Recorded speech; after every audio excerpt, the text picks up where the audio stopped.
Welcome to my review of Nancy Drew Diaries number 3, Mystery of the Midnight Rider, first published on May 7th, 2013.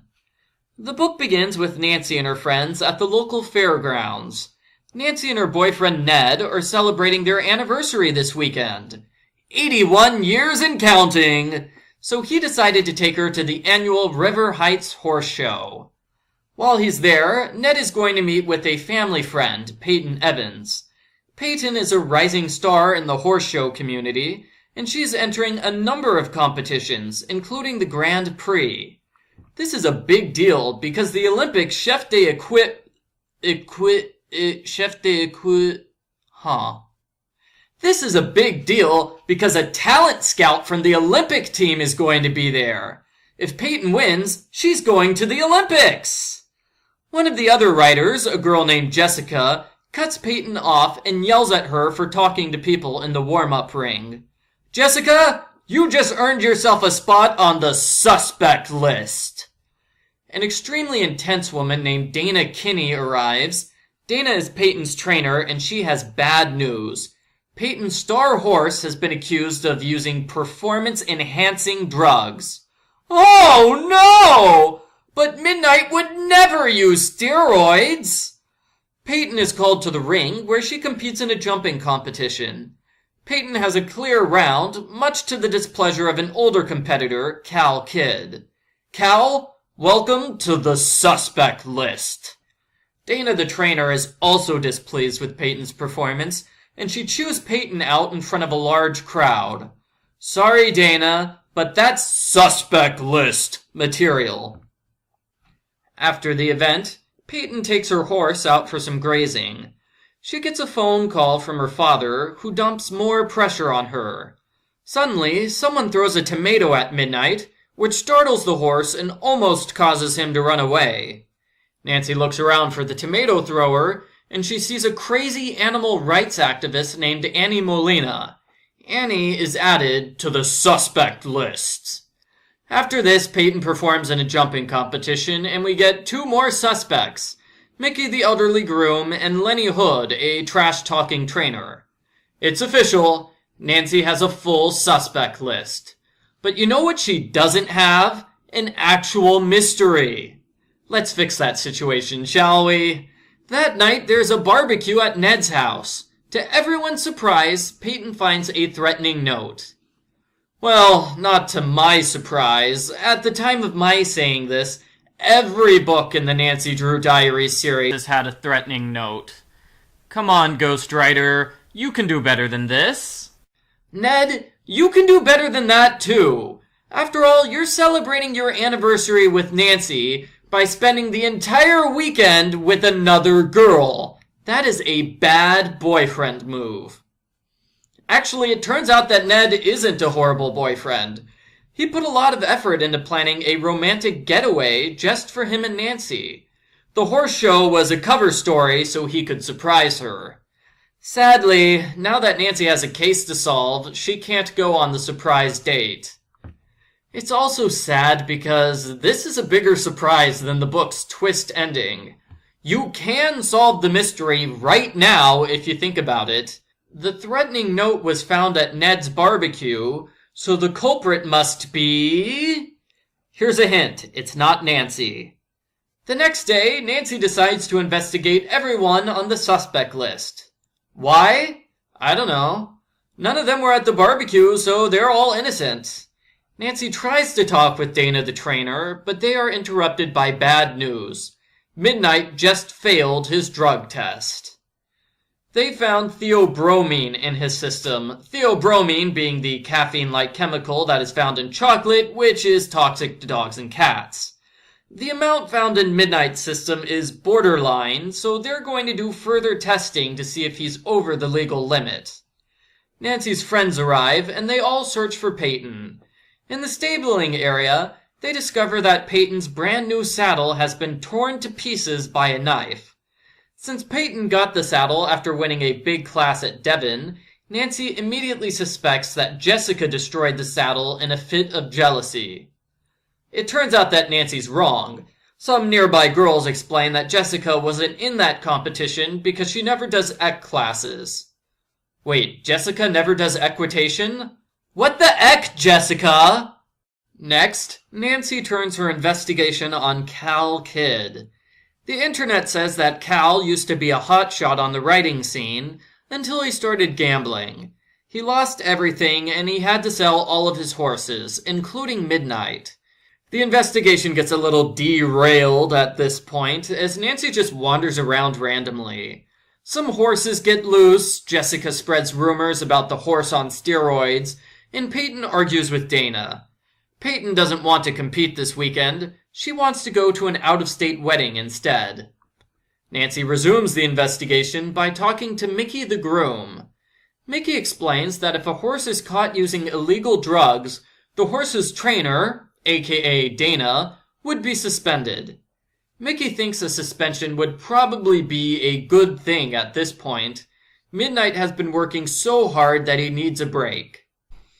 Nancy and her friends split up at this point in order to chase after dead ends. Nancy learns that Cal Kidd is a jerk, and Bess learns that Lenny has a cell phone. Ooh, great contribution there, Bess. George wins the investigation by proving Jessica's innocence. The internet says that Jessica was nowhere near the random drug screening that caught Midnight. Thank you, Twitter. Ned arrives and takes Nancy to dinner at an Italian restaurant. The date is cut short when Payton sends Nancy a text. Someone at the show is stalking her. Ned and Nancy rush over to the fairgrounds, where they find Payton safe and sound, with nobody in sight except Mickey. Payton has good news. Midnight successfully passed his drug test, so he can compete at the Grand Prix. Payton also talks about Cal Kidd. Cal has a major grudge against Dana for unknown reasons, and Nancy decides this is the final clue. Cal is the culprit. He fed chocolate to Midnight so Midnight would flunk the drug test and Dana would be fired.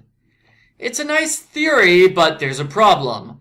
Payton is self-registered as her own trainer. That means she gets suspended for flunking the drug test, not Dana.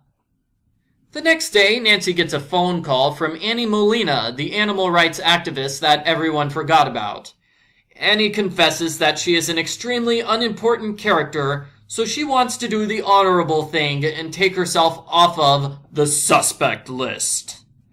Okay, not really. Annie confesses that the animal rights activists threw the tomato at Midnight and let the horses loose earlier, but that's all they did. Nancy and her friends return to the barn, where Dana and Cal Kidd are having a conveniently timed exposition argument. The two of them are half-brother and half-sister.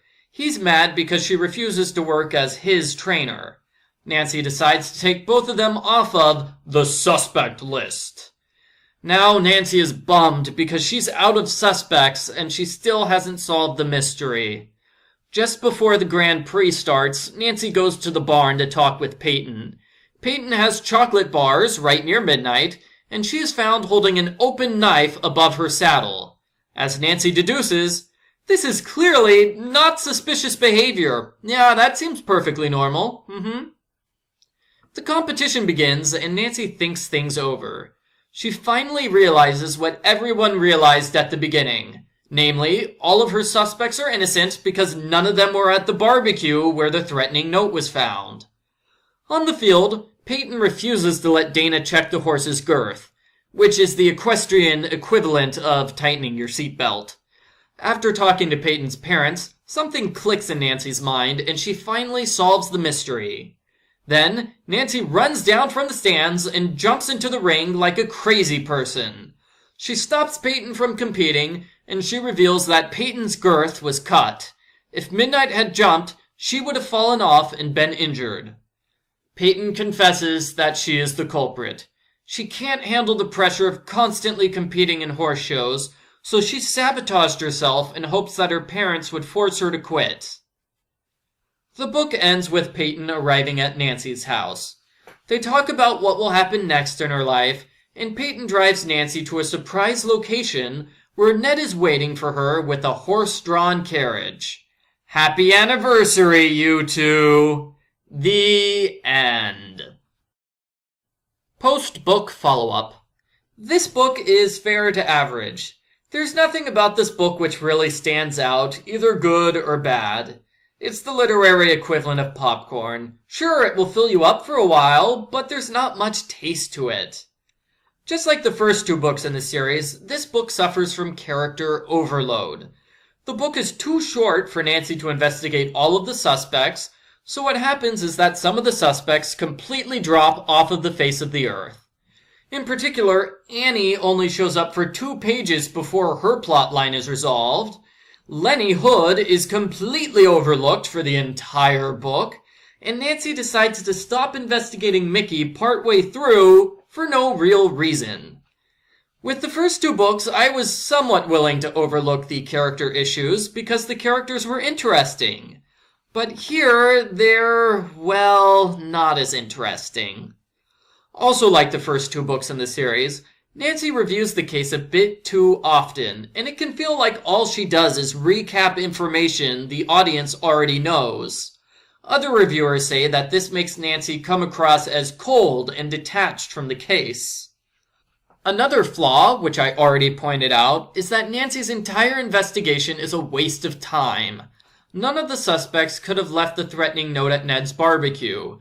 Nancy's investigation should have started and finished there, but instead she spends all of her time investigating unrelated people who were miles away at the time the note was planted. What do I like about this book? There's some clever wordplay at the end, and the surprises with Ned were fine. Actually, the entire barbecue scene with Ned's family was pretty good. Overall, I give this book the average score, 5 out of 10. As always, I'm taking a point off of the score because the book is double-spaced to make it seem twice as long as it really is. It's really bad when your book doesn't have enough room to develop half of the characters because half of the book is blank space. So the final score? 4 out of 10.